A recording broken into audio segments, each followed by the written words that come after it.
Alright, hello. Not recording my face today, don't feel pretty. So, in my last episode, the iterators Markdown Rule engine stuff, I was able to use literally iterators to sequentially read the content of a string. Let me show that.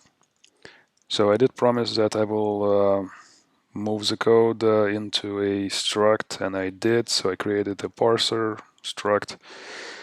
Had to play around with lifetimes. Well, apparently, when you pass something into your parser struct, whatever method, your method needs to be sure that the variable you're working with is it lives long enough. So did that, and since I've got some iterators inside the struct and it's mutating all the time, the entire parser needed to be an instance of a parser should be mutable, and yeah, without the mute, the entire parse method would not work in there. So what I did.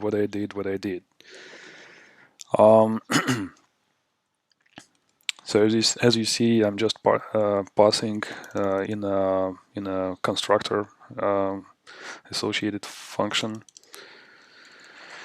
an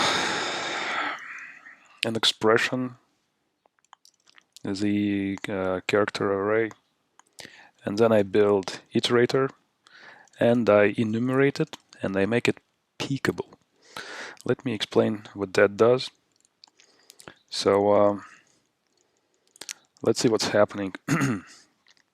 So when I go into parse method, which I call from outside, I'm trying to find the very next operand or operator or whatever that is available in the string. What does this thing do? Well, we actually use the iterator to pick what's next available on the vector of characters. So peek is like next. It gives you the next item. If it exists, of course. This is why there's some, right? If there's a character, then yeah, we advance, and we might read the entire scope in my case. So if there's a parent, then I'm going recursively into the iteration stuff, and I build the list of items in a specific scope. Then I see, well, this code is not optimized, so there's a bunch of else ifs, but whatever. So if I find an operand, so if I start for some reason with a character, let me go here. So let's so we went to this place, right, in seekable stuff. So if we came here and with the peek method we see, all right, there's a character. So this is probably when we need to consume the entire string that is presenting some sort of a variable. So this is why I extracted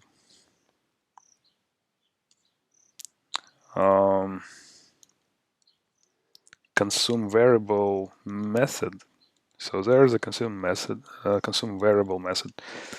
So I'm initializing a temporary string with some sort of a capacity so that we could more efficiently load or add characters into string without modifying the string's capacity on the stack. So this is supposed to be more efficient, right, to add characters.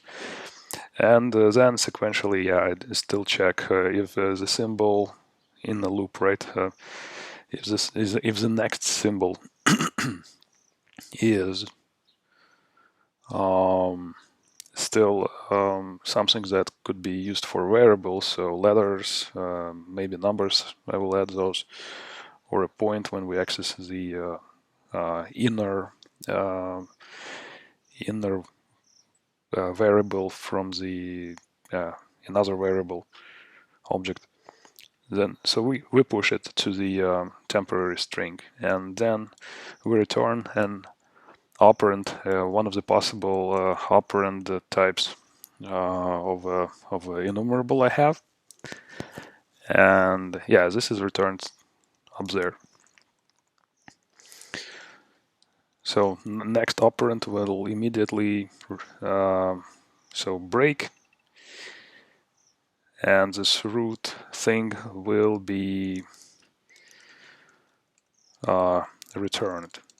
So I felt it's a cool feature that I could just focus on returning one instance of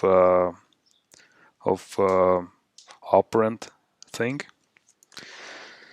because this allows me to then fetch it and push it somehow over here. So this portion is not actually finished yet.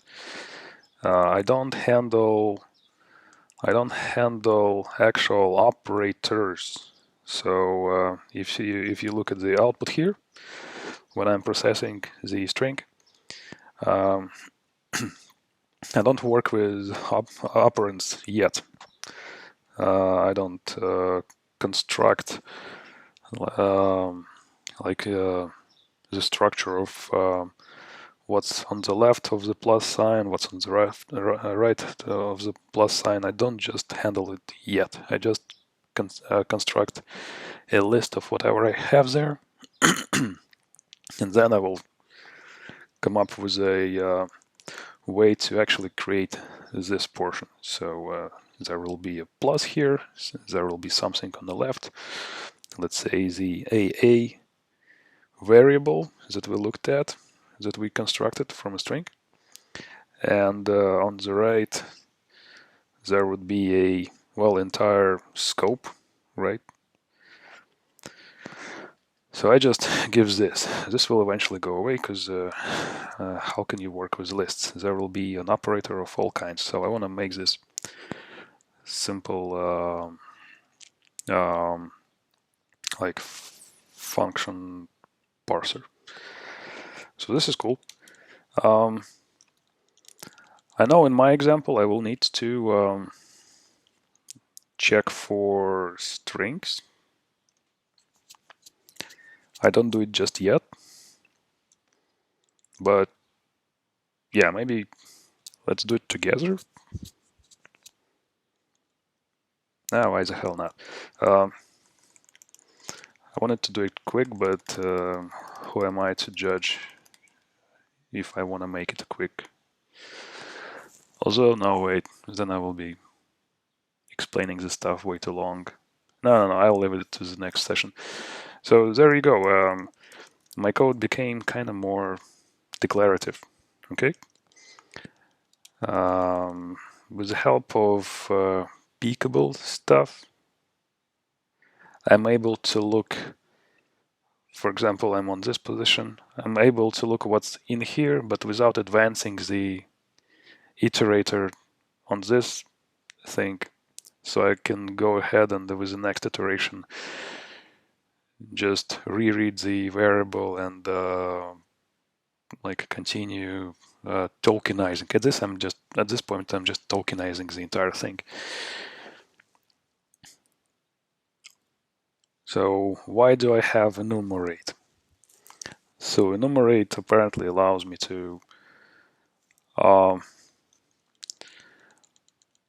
actually access the index of